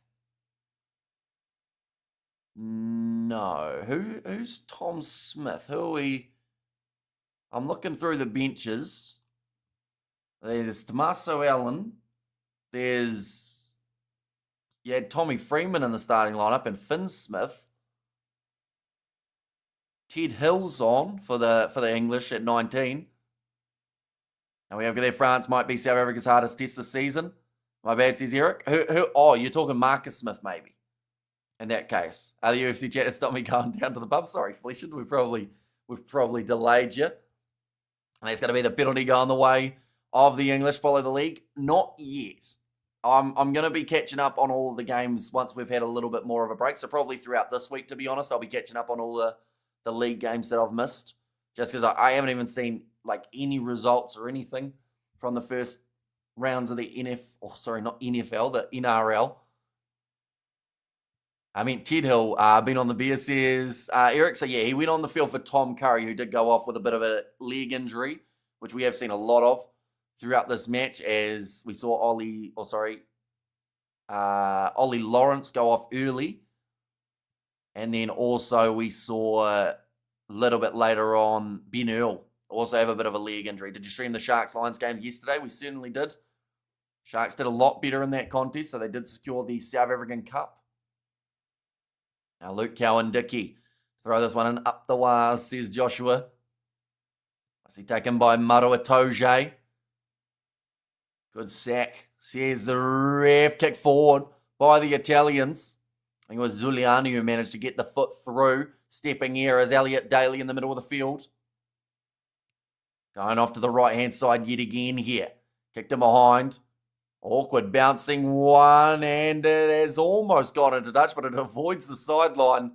And Garbisi now will go back down towards the English 22. Marcus Smith goes across to Finn Smith. One more to Freeman, who's lost his footing. Oh! TMO confirmed that the ball was actually in touch, so they will go right back for it. And Tom was the prop for the Lions back in the day, says Eric. So with that one going into touch, I believe there will actually be an Italian line out here. I didn't even realize that the TMO checked sometimes for the sideline side of things. So maybe even the touch judge might have said that was very close. Can you have a quick geese? It looks like Finn Smith is now down with an injury. Oh no, in fact, it might be Luke Cowan-Dickie. Yeah, I think that is a 6 on his back, but with a 1 in front. There's more action here, bud, says Ruth. And I saw Van der Merwe was named man of the match in the Sharks vs Lions game, deserved. A little bit of a surprise. Like, he had a very solid game, don't get me wrong, but he was on the losing side for that contest. Unless that was that this one that just happened, Lilia, or was that the week prior that he got it? Luke Cowan-Dickie throwing it in for England here. And there is going to be another blow of the whistle, this time in favour of the Italians. And an Italy comeback on the cards, says Ruth. And there as well. Andrew Brace.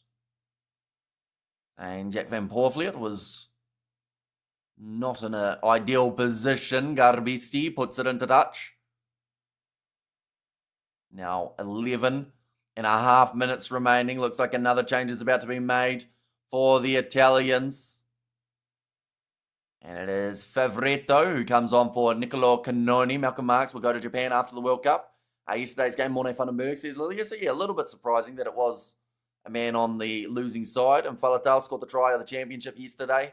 And nobody can persuade me to accept the truth. Says Eric. Now big run from Chandler, Cunningham South. England don't look like they're quite done. People were discussing whether or not 50 points was on the cards. Bucket of ice cream, anyone? Get your own spoons. Says Blues Nate. Depends what flavour ice cream it is, but a bucket's quite a large amount, isn't it? You would need a few spoons. Now off to the left-hand side. On the halfway line here for the English rush defence from Italy. Doesn't quite work out. Looking for another offload. Finn Smith just manages to hang on to it. Malcolm's contract ends 2027. Says Bokang. Now kicked him behind. Taken at the back for Capuzzo. Going with the kick off the side of the boot. Beautifully done. That's hit an English hand, I believe. So it will now be the Italian line out, I'm sure, says Blues Nate. And good to see another Udinese fan here. Says Eric. Maybe, but there's a nice barmaid waiting and a fat English Irishman waiting for me to pay my debts over the rugby. Says Fleshin. Did you bet to him that Wales would win? Maybe. Or an Irishman. Maybe it was actually Ireland versus France, perhaps. Now, Capuzzo will make his way off now. Ready to throw this one in. They've gone over the top. Well claimed. Oh, referee's been taken out by Monty Ioane. I'm not sure how that's happened, as there seemed to be so much space anywhere but hitting the referee. But now Zuliani almost through reaches. No, he doesn't reach out. Decides against it. Just ended up getting pulled down short of the line. It is there for the Italians. Pedrello passes across and they will score with Manoncello. And that will be Italy now getting their third. And the crowd didn't sound like they reacted that much to that one. They maybe felt like it was a bit soft from England's defence. But also maybe it's just more so the fact that, it is late. Still 9 minutes, though. They could still get another here. And Viva Italia, says Daniel. And that kick has gone over, making the score now 24 points to 42. They're just showing Zuliani the way he was able to make his way through. And then just reaching out. And yeah, Manoncello, no one in front of him. Mean try, Italy. Just said there that there is no way that there should have been a gap like that for him to be able to run through, but it was there. And he did use it. Hold for 9 minutes and cover the 20.5. Let's go, says Justin. He's a confused Irishman who has more English tattoos than you can imagine, says Fleshin. Okay, so interesting. He's a bit 50-50 about who he goes for, is he? Now, nice tackle made from Curry. Now we have there, the English were just spectate, says Brian. Yeah, they all just kind of watched him go through, didn't they? Which, normally recommended not to do that. Ben Earl running forward, trying to find his next gap. Hercule is now a Japan transfer too, and that's going to be the penalty going the way of Italy. They still, I'm not saying they have a chance here, but they're making a bit of a comeback. Love the cricket chat. Great from South Africa. And we have got there another try. Come on, says Robert. The English team were just spectators for that try, says Brian. 7 minutes remaining. And Italy now, they're going to kick this one for the corner. If they score again, they'll be up to 31. Then they're almost to that losing bonus point kind of region. But Finn Baxter, he has made his way onto the field. We've seen penalties, 3 against England in the last 5 that have been awarded, 2 against the Italians. They must be due for another one. They conceded in the 56th, the 66th in terms of penalties. 76, I would say, has to be the next. And another try, come on. No, he's just a wrong one, says Fleshin. Looks like there might be a bit of a head knock here. Oh, he's not happy about it. He's just sworn. Who is that they're showing there? Was it Ted Hill? Yes, it was. So Fraser Dingwall will make his way on to replace him. You still here, Hamish? I believe so, unless the Wi-Fi's cut out. Italy looking for a bonus point, says Brian. A line-out throw for Lucchesi. Nicely taken. 22 metres out from the line. Oh, big shot on Manoncello. Managed to get himself the try not too long ago. Beautiful inside ball. It's going to be play on. Montijuani having a little bit of a slip. Tries to go through, but he headbutts. Chandler cutting himself right into the gonads. Now Zuliani breaks through one challenge, but has dropped the ball. And they'll go back for another scrum. It's happened quite a bit throughout this contest. Definitely in the second half. I don't think we had that many scrums in the first. 6 minutes left. Italy's still trying to find that one last try that would get them another bonus point of fear for Scotland. It's going to be a slaughter in Paris, says Albert. The way that the table sits currently, as you can see, France are at the top of the bunch with a points differential of 106. That is massively better than any other side in the Six Nations competition. And then for a win here for England, they would actually move up onto 15 points, which would bump Ireland down to third. Which heading into this round, they were 3 wins from 3. So certainly shows how much one game can impact this Six Nations competition. Italy, if they get themselves a bonus point here, they would move up to 5, although it would still be an interesting finish between them and Wales for who is fighting for that wooden spoon. It's going to be a penalty against Italy for collapsing the scrum. Fraser Dingback interrupts his dessert, says Eric J. Kicking this one towards the touchline is Finn Smith, who's had a very solid game at number 10 throughout this contest. The scores in rugby seem to be big this year, What's going on? Weak defences, law changes, crack, steroids, says Dawn of the Dead. I think at times there have been a lot of defensive errors, but the game's just being played at a much franticer tempo than we've seen in the past. Like, it's only really... Like, I was going to say only really the November and July internationals that we see it slowed down. But really both sides in those games as well just look to get as many points as physically possible. So I think it's just down to the way that the game's evolving. All the players out there now are getting quicker and stronger. So, you know, you're going to be bound to have some gaps. Onto Ioane. Calls the mark just inside of the 22. Baked beans on toast. Says Craig.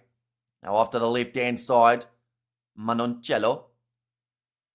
Just a 30 metres out to Marcus. Moved to 15 in the game. How was he? Says, oh, he's had a very solid game here, Marcus Smith. Had a great piercing run earlier on to score the try. But yeah, that big injury in the midfield for Ollie Lawrence was a big concern early for England. Fast and furious, says Danielle. That's going to be a good challenge in the air. Marcus Smith knocks it back for Finn Smith.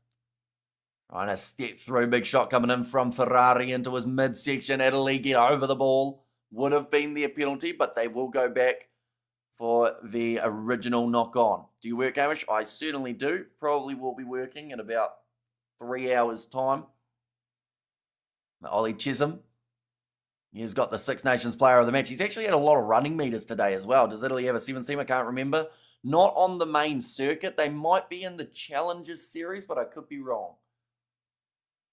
In fact, I don't think they are. Never seen them, says Cameron. If it is, it is a faster pace for sure, says Eric J. Fitness, says Justin there. Now 3 minutes left. Italy have 3 tries on the board. They still need that one more to get into a bonus point situation. And it's not going to change a huge amount, I don't think, in terms of the finish to the competition, although it would give them a bit more confidence that Wales won't be able to catch up with them. Right. Referee trying to speed this one up and getting a scrum down again. Although it does look like there is actually still an Italian player down, so I don't think they'll be going anywhere just for the very near future. Someone's got a trumpet in the crowd, and he is really absolutely going for it, unless, of course, it's on the loudspeakers. I can't really tell. Now we have there the George from Ruth. Can England get one more? I have to say, they have slowed down drastically compared to what we thought would be the end full-time score. There were questions of whether or not England would bring up the 50 points, but you know, they've been stuck on 42 for a very long time. Looks like Ange Capuzio is about to make his way back onto the field. He actually only recently came off due to the injury. Afternoon all, says Lord Inquisitor. Welcome in, mate. You are doing extremely well. Steve Borthwick, he isn't smiling, but he never does. Do you like smaller, stocky guys, Ruth? Is that the reason you like to pot? And having coffee Italian. Says Ruth there too. Right, looks like he's going to continue in this game for Matt Gallagher. No, in fact, he's going to go off. Meters made. 904 meters for the English throughout this contest. Italy have made 506, which is actually pretty decent for their side of things. Just get to the end, Emma. You are indeed. 3 minutes left on the clock. England will win this game with a bonus point, but Italy are trying to secure one more try to give them the point of their own. Finn Smith was good, but has slowed England in the last 10 minutes. Says Jimbo. And playing it safe maybe, preserving energy and avoiding injuries. It could be the case, although still been plenty more throughout this contest. In terms of the injuries, Azure have 24 points on the board. It's pretty wild. Yeah, although they did score 24 last week up against the French. So their last 2 games have been their biggest losses, but they've actually been their most points that they've been able to score throughout the games, I believe, which is a little bit of a unique one. Now kicking towards the touchline here for the English. 2.5 minutes now remaining. Distance to the try line, they'll be about 9 metres out. I should mention for anyone wondering about what is coming up next week, we've got those 3 games of the Six Nations, of course, and then also some Super Rugby on Friday and Saturday.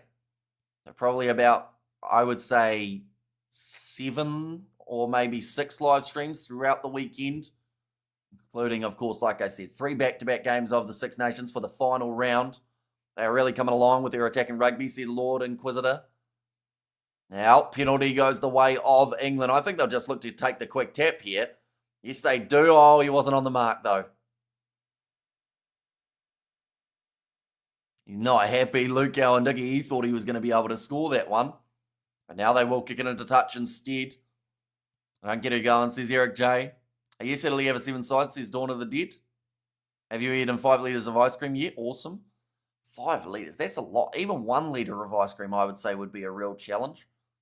We have got their cheers for this weekend was fun. Everyone enjoying themselves. See this weekend. Got work soon, 5 a.m.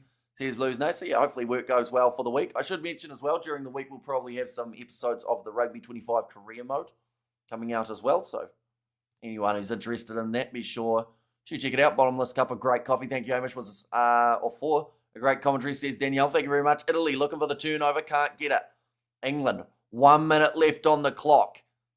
Can they get... Oh, it's a beautiful steal in the breakdown from the Italians.